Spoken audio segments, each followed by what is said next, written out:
বন্ধুরা তোমার সবাই কেমন আছো? আর আমি তোমাদের সঙ্গে গ্রামের ছেলে ব্লগ। তোমরা তো আছো অনেকেই বুঝতে পেরে গেছো আমার পিছনের ব্যাকগ্রাউন্ডটা দেখে। আমি তো চলে এসেছি মাঠে। আজকে তোমাদেরকে দেখাবো আমি আমাদের জমির আলুগুলো কেমন হয়েছে সেটাই তোমাদেরকে আজ দেখাবো। আর এই হলো আমাদের আলুর গাছ, তোমরা দেখতেই পারছো। এই আলুর গাছগুলো আমরা কিভাবে লাগাইছি সেই ভিডিওটা তোমাদেরকে দিয়েছিলাম আমি। যেসব বন্ধুরা আমার এখনো সেই ভিডিওটা দেখোনি অবশ্যই সেই ভিডিওটা যাই দেখতে পারো। তোমরা তো অনেকেই জানো এইগুলো জমিতে আমরা আগে ধান চাষ করেছিলাম। ধানটা উঠার পর আমরা কিন্তু এই আলু চাষ করেছি, অনেকে আবার শসা চাষ করেছে। আমরাও শসা চাষ করেছি অন্য জমিতে, আর এই জমিতে আমরা আলু লাগাইছি।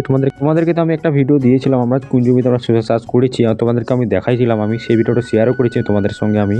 এই হলো আমাদের আলুর গাছগুলো, দেখো কত ছোট ছোট কেবলই হয়ে বাড়ছে। এই পাশের জমিতে দেখো শসা ফেলেছে এরা। আমরা যখন আলু ফেলেছি আমাদের পাশের জমির মালিক কিন্তু শসা ফেলেছে, প্রত্যেকটা জমির মালিক কিন্তু শসা ফেলেছে। আমরা কিন্তু মিডিলে কিন্তু আলু লাগাইছি শুধু। যেসব বন্ধুরা আমার গ্রামের দিকে থাকে তোমরা তো জানোই আলু লাগার পর কি কি করতে হয়। সবকিছুই করেছি আমরা, কিন্তু জলটা দিতেই বাকি আছে। এই জন্য আমি জল দিতে এসেছি জমিতে আজকে। আলুর জমিতে জল ঢুকালে পরে আলুগুলো একটু ভালো হবে, এই জন্য আমরা জল ঢুকাবো আজকে জমিতে আমরা।